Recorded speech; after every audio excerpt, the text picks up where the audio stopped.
And I appreciate you getting me here today. We're here to talk about the role of government and our respective visions for what that role is. But before I get into that, I really just want to thank you for getting me here today. I drove down from Phoenix, where I and my family live, and drove down Interstate 10 to Interstate 8. Thank you for building that. Thank you for building those smooth roads that Dinesh mentioned.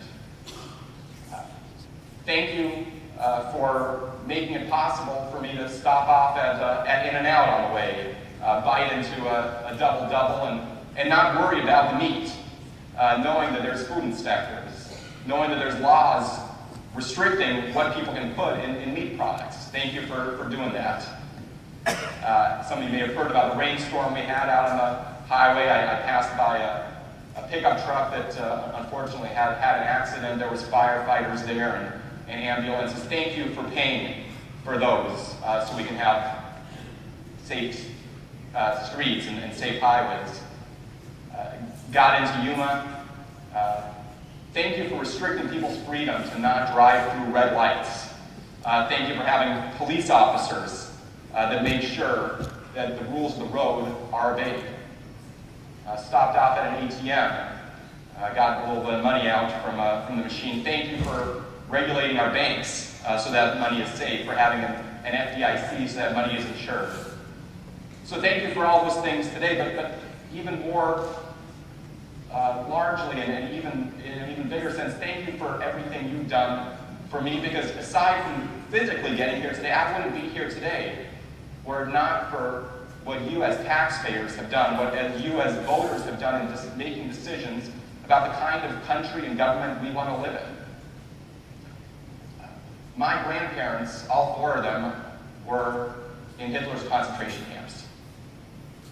Most of their families died in those camps. All four of my grandparents, of course, lived and were able to escape. That's because the United States of America waged a war and dropped bombs against an evil Nazi empire and sent its troops over there to invade Europe. And so thank you for that. My parents grew up born and raised in communist Czechoslovakia behind the Iron Curtain. They lived under that kind of oppressive regime. And when they were in their late 20s, the Czech government, the communist government, its kind of version of the KGB, came to them and said, "We want you to spy on your fellow countrymen and women." And my parents said, "No, we're not going to do that." They said, "Okay, you have 10 days, pack your bags. You're leaving the country of your birth and the country that you live in." They looked at the world and it wasn't much of a decision. They knew that there was a country out there that was going to welcome them with open arms. A country where they could make a home. And so thank you for welcoming them in.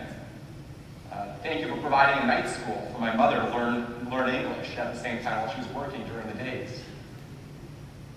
Thank you for creating a country where they were told, your son, when he's born, will be as much an American and have as many rights and as many responsibilities, even if his name is Andre or Dinesh or Jose or anything else, as if their name is Tom, Dick, or Harry. My parents are incredibly hardworking people. Sometimes when I was growing up, we worked 5 jobs between the two of them. Thank you for creating a country that had that kind of economy. But sometimes they couldn't find work. And thank you for creating unemployment insurance so that we'd be able to pay the rent on our apartment. For creating food stamps so that my brother and I would have some milk and cereal when we woke up in the morning and wouldn't go hungry.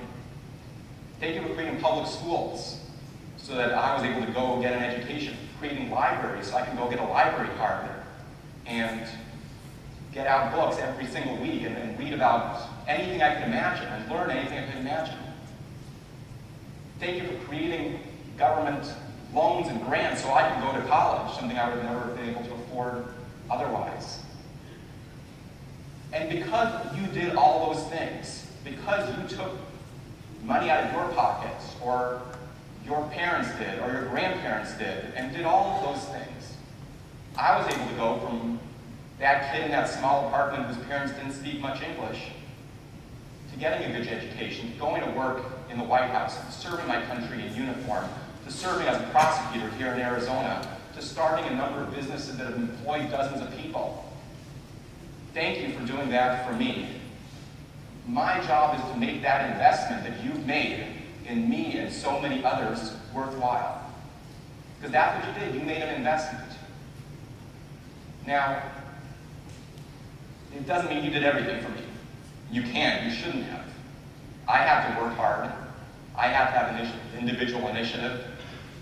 I have to be entrepreneurial. I had to have personal responsibility. But the fact is, I couldn't have done it alone. It required all of us to make decisions together about what kind of nation we wanted to be, what kind of government we wanted to have, what mattered to us. That's what we do when we go to vote. That's what we do when we participate in our democratic process. Those are the decisions that we have made over the course of decades. And that is really, when we talk about the role of government, what government's job is. How do we do together what we can't do individually? I couldn't have made it here alone today. I'm here today because of the government we've all made together. Thank you.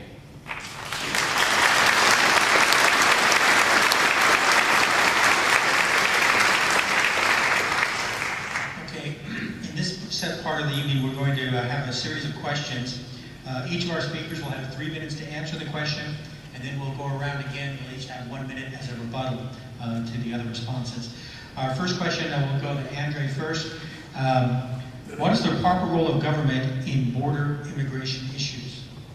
Well, this is something I know about firsthand, not just because of the history that I mentioned with my own family, but as an Arizona prosecutor, what I really focused on was financial fraud broadly, but especially going after the illegal immigrant smuggling rings.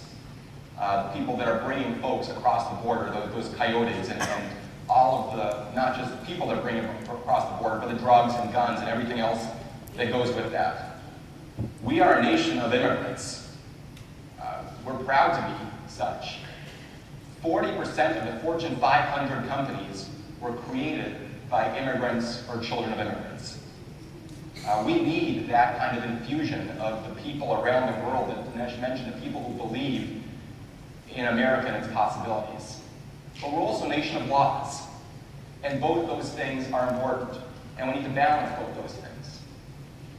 So what do we do about immigration? We should make sure we are welcoming people from all over the world. But we also have a right to enforce our borders. We have a right to make sure that we know who is in this country. Those are the principles. But then it gets down to what are we really going to do? I believe in those kinds of principles. I also believe that if you came to this country, were brought here by this country as a 2-year-old, this is the only country you've ever known, the only language you speak, the only place you've ever lived, then when you're 18 or 19 or 20, you shouldn't have to face deportation, being put on a bus or a plane to a country you've never visited, never have any relationship with. That doesn't embody the kind of America we all want to live in.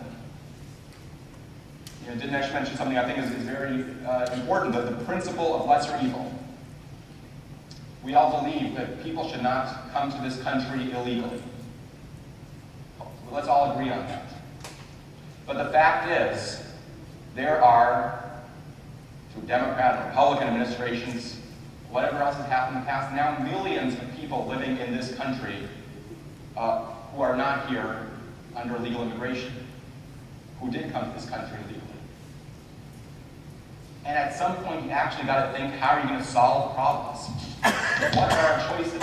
One, we can say, okay, you can continue to live here, but you're going to live in the shadows. We're not going to know who you are. We're not going to care. Not only will you not have the responsibilities of citizenship, but you won't have the, not have the rights of citizenship, you won't have the responsibilities. You won't have to participate as we all do. That's one option. Two is we can start sending our National Guard or our police or our Army door to door. Start rounding people up, checking for your papers. If you're not here, you don't have the right papers, we're going to ship you out. I don't think any of us want to sign up for that kind of country. So the third option is saying, let's make sure that we create a pathway to get those people out of the shadows and embracing the burdens and the responsibilities of citizenship. Making sure they pay their back taxes, making sure they learn this language so that they can become part of our fabric of our community, making sure they have a job, and are working if they need to be, making sure they're not criminals, and then welcoming them as part of the fabric of what it means to be a member of the citizenship of the United States of America. Mr. D'Souza? About a year ago, I was speaking at Harvard to a group of South Asian students. And one of them spoke about the terrifying experience of immigration in which you leave one culture, ceasing to belong to it, and yet, for a time, you don't even belong to the new society either. You're in no man's land. Being either, in this case, South Asian or Indian, Asian Indian, but not being American either. And so she asked me, she goes, Mr. D'Souza, how will I know when I've become an American? And I said, well, you'll know you've become an American when you become a Republican.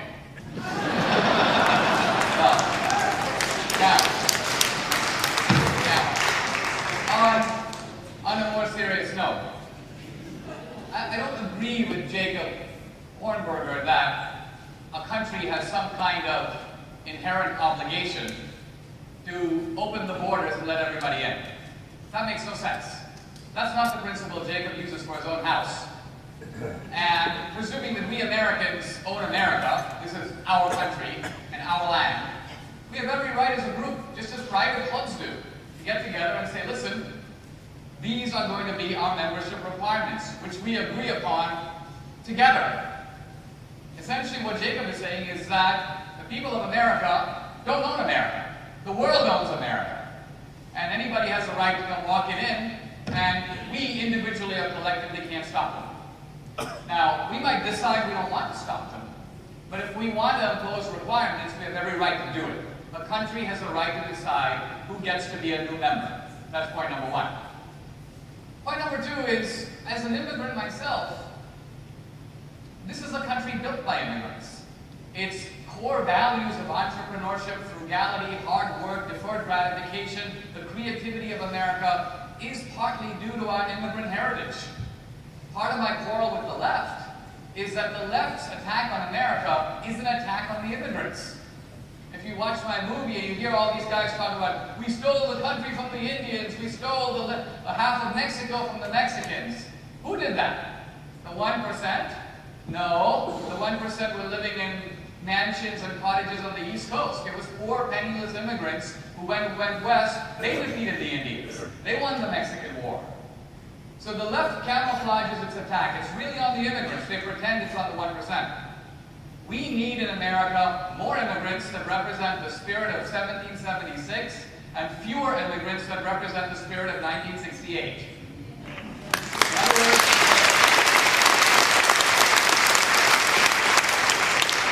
In other words, this is not a matter of being for or against immigration. It's a matter of what kind of guy do we want in America. Now, in every other country, they sit around and decide what they want. The Canadians go, we want more doctors, we want more nurses. The Australians want more entrepreneurs. We can do the same thing in this country. We don't have to sit around and decide we want more or less immigrants. We can choose the kind of immigrants we want. As long as we have a big welfare state, we're going to get some immigrants who come here to work hard and create opportunity, and you might say, pull the bandwagon. And we're going to get some immigrants who want to come here to sit in the bandwagon. Those are the immigrants we don't want in America.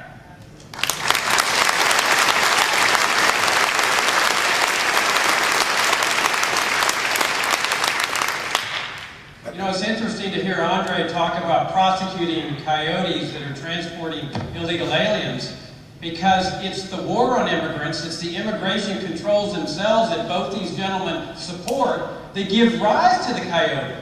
Because black markets, which is what they produce with their controls, is what always gives rise to the illicit part of this whole process. Drug gangs, drug wars, and so forth in the drug war, coyotes over here in the war on immigrants. And it's also interesting that Dinesh mentions, so proud of the Declaration of Independence, and rightfully so, but he forgets that one of the critical parts of the Declaration is that every person is endowed with fundamental rights. Not just Americans, every person. That's what Jefferson's message to the world was. And those rights include life and liberty and the pursuit of happiness. When I started practicing law, I noticed there was a big detention center outside Laredo. They weren't just prosecuting coyotes. They were prosecuting the people that were standing out there in khakis and t-shirts that just came into this country that wanted to work. That was their crime. And there were about a couple hundred of them in this detention center. Sad, wondering what in the heck are we doing here? And I told them, I happened to give a little speech to them in a Christmas celebration that a cousin and I put together. And I told them at that celebration, you have done nothing wrong.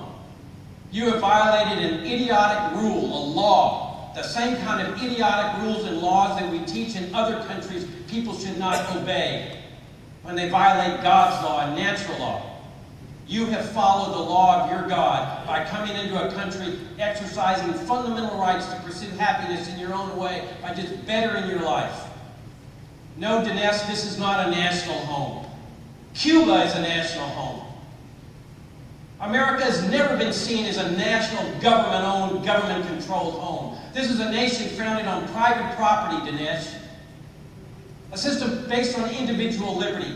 And if I want to invite somebody into my home, my individual home, whether he's Mexican or Guatemala, that is my fundamental right because my home belongs to me, not to you, and not to the government, and not to you, and not to society. It's my money, my business. That's what Jefferson was talking about in the Declaration of Independence. Notice the commonality between these two gentlemen. They say, we got to select the right people. We got to select the right kind of immigrant. And guess who the right kind of immigrant is? Guess who makes that decision? Not the free market. That's what libertarians say. Let the market decide who the right kind of immigrant is. Let businessmen decide who they want to hire, who they think are the best workers. Guess who they want to turn to determine who is the right immigrant? The government. The federal government. The federal commissars. You know what that is? That's called central planning. And that's why what brought down the Soviet Union. Central planning. What Friedrich Hayek calls the fatal conceit, that a government bureaucrat really retains the necessary knowledge and expertise to plan a complex activity like an international labor market as compared to turning to our heritage as Americans, and that heritage is freedom and free markets and private property. We'll give each gentleman 1 minute of the I would disagree with Jacob. We have a right to enforce the laws of our country. We have a right to know who is living in the United States of America. That is a very basic and important distinction. It is a dangerous world. We can't have people just coming across the border without any sense of who's living here in the United States. Because not only is it a security question, but it's also a question about what kind of country we are. Because something matters about being a citizen of this country. We're not just all residents. We as citizens have certain rights. We as citizens have certain responsibilities. Is voting, serving on jury, things like that. But about being part of a national community.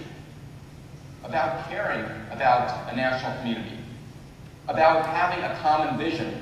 That is what the founders believed in. Now you had immigrants among the founders, people like Alexander Hamilton. You had children of immigrants, Andrew Jackson, the generation after the founders, and so on. But what they shared was a belief that here in the United States, citizenship matters, and we need an immigration policy that gets back to the idea of how we create citizens, people ready to become part of the United States.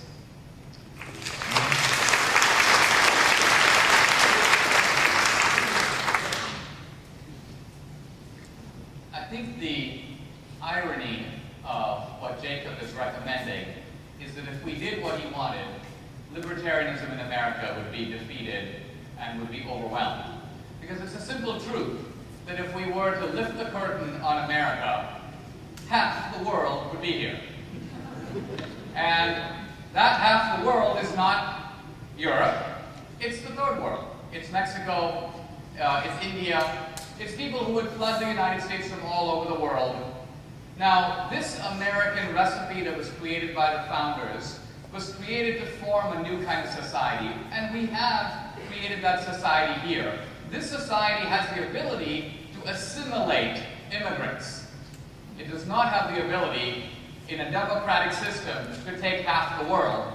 First of all, if we took half the world, the 300 million of us would be completely outnumbered. America would cease to be America, and any American values that we held as common,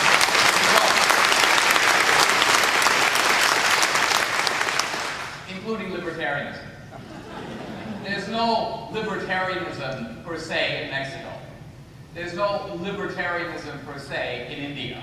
These are countries, by the way, that have had the most recent, talking about India, 40 years of socialism, destroying people's lives, and a whole generation. I fled because in my generation, everybody wanted to leave. India now, I believe, is experimenting with free market capitalism. So, I guess what I'm trying to say is, we have a great recipe. Let's keep America. If other people want it, let's give them the recipe. That'll work pretty well.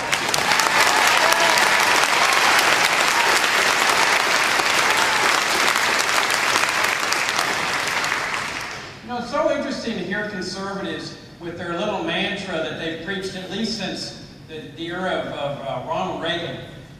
Free markets, free enterprise, private property, and limited government. It's on their websites, it's on their stationery, they inevitably incorporate it in all their speeches. And yet what's interesting is they can never reconcile it with the programs that they support. You couldn't find a better example of a socialist central planning program than immigration controls. Couldn't find a better example with maybe the drug war or Social Security and the other thing that conservatives support. This is just central planning to the max, and I've heard this for 64 years, that we're going to make it more streamlined, we've got to get the right kind of immigrants. Let me tell you something. You go along with these status, and you will be living the rest of your life talking about immigration crisis. Because you've talked about it every day since you were born. Because the crisis is caused by the immigration controls themselves. It is an inherently defective system because socialism is inherently defective. And conservatives should know that. But yet they turn around and they advocate socialist programs. That's the problem. They preach free markets, but they don't live their principles.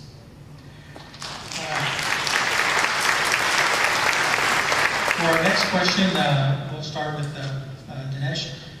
What is the proper role of government in economic and monetary affairs?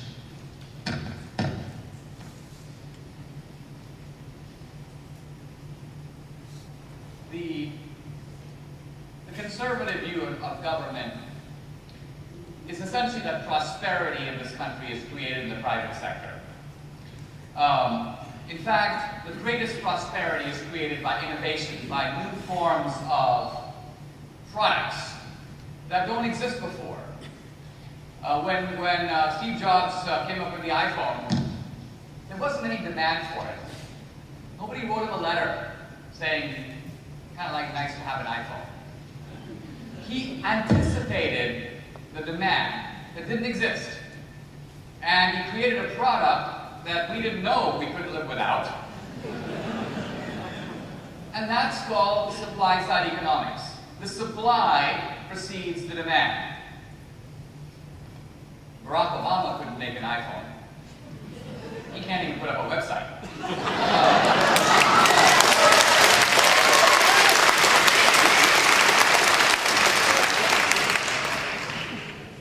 We often hear that the government created the internet. The government did not create the internet.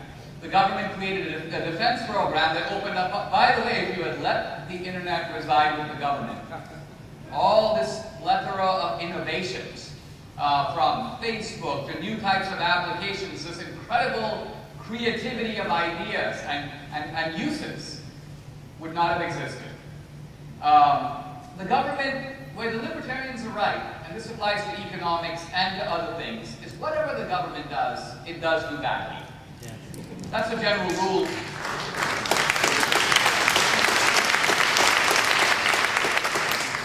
And it applies to to defense as well. That's why Defense Department coffee pots cost $400. Because the guys who run those programs are kind of the same guys who work at the post office. So the reason that government is inefficient is not because the people in it are bad. The reason public schools are terrible is not because the people in it are bad, but that they fundamentally are not driven by the idea of creating something that consumers want. The essence of capitalism is to create stuff that people want. And the only measure of capitalist success is the consumer. On the face of it, there are all kinds of products. In the movie, we talk about Matt Damon and all his bogus karate moves in the Bourne movies. Now, does that require a lot of talent? I doubt it. But it doesn't really matter. As long as people buy tickets to his movies, they're putting money in Matt Damon's pocket. They've decided that he's creating value for them. The key for a government, I think, is to respect the productivity of the private sector, to recognize that's where the wealth is created. I think, for me, the problem with progressive economics, very simply, is that it doesn't respect the innovative, creative abundance of the private sector. It views it as public property. That's why Obama says we didn't build that. Not because it isn't true in some cosmic sense. We have to take the roads to get to work. We're dependent on the public roads. Yeah, I'm also dependent on the fact that the sun is 8 light minutes away from the earth. If it were a lot further, I'd freeze. If it were closer, I'd bake. But that doesn't mean I didn't create my own business. It doesn't mean I don't deserve the grades I earned for studying hard. This rhetoric is a ruse to say to the creative entrepreneur, you don't deserve the profits that you have created. The government has every right to come and take them. That's the fundamental problem with progressive economics.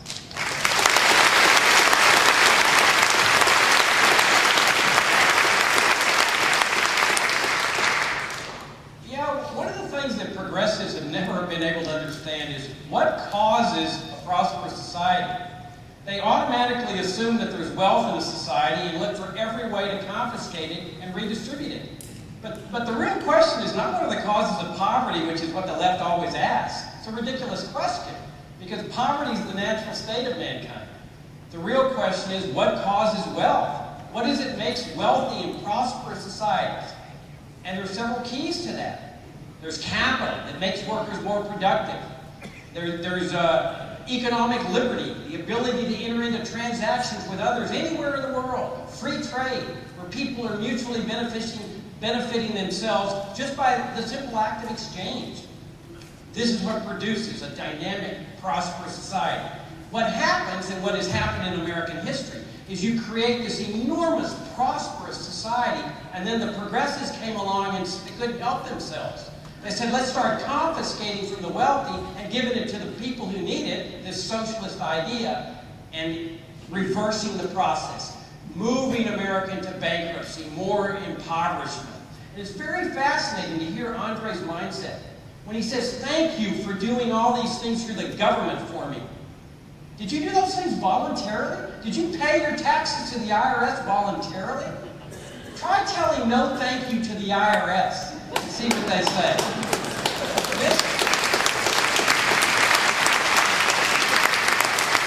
None of it's voluntary. Thank you is when somebody voluntarily helps you out, Andre, or gives a loan to you on a voluntary basis. And this notion that it's fascinating. They look at a government project and they think that life would never exist without that government project. They become dependent on it. He honestly believes he never would have gotten an education without a government loan. It's what the welfare state has done to America. It's made us dependent on this junk, just like a narcotic addict. Of course he would have gotten an education in an unhampered market economy. If that's what he wanted to do, that's what can do is about. That's what America's heritage was all about. That getting out there, doing it yourself through determination, but not by going through the Internal Revenue Service. And then not by pointing out these grandiose government projects. Frederick Bastiat talked about this, the great French 18th century or 19th century free market economist. He said, you know, the statists love to look at the government project and say, look at that. But they don't focus on what is unseen. What is unseen? All the things that didn't come into existence because people had their taxes, their money taken from them by taxes to build the big public housing project. All the shoe industries, the automobile industries, all those things that we never see because they were never permitted to come into existence. Again, the solution to all this is not more statism. That's what's driving our country into bankruptcy. The solution is freedom and free markets. That's our heritage.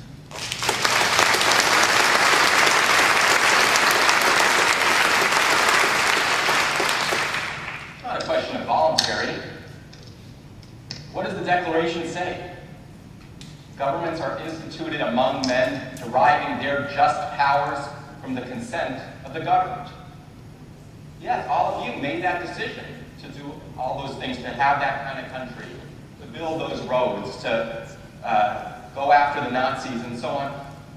You elected governments to do that. That is how our democracy works. We have free and open and vibrant debates, or at least we should. And then we make a decision as a country. We elect leaders from dog catcher up to president and on back down again. And those leaders, as part of that representative democracy, together with all of us, help make decisions that set the course for our nation. Now, the progressives that Dinesh talks about and that Jacob talks about, as you heard before, I was the former chair of the Arizona Democratic Party. I have never heard a progressive say either of those things anywhere close to that. These are straw man arguments, not really representative of what true progressives believe. Dinesh says Democrats and progressives think Thomas Jefferson was wrong. This is a whole book I wrote about Thomas Jefferson being right. Now, that's not what progressives believe. We believe in that spirit of 1776. And go back and think about what Jefferson and Hamilton were talking about. These were two of our founders. Very much embodied the spirit of 1776 and very much disagreed with one another. They and their followers would come to blows. But they all shared a basic conviction about, yes, in America, wealth comes from the private sector. Entrepreneurs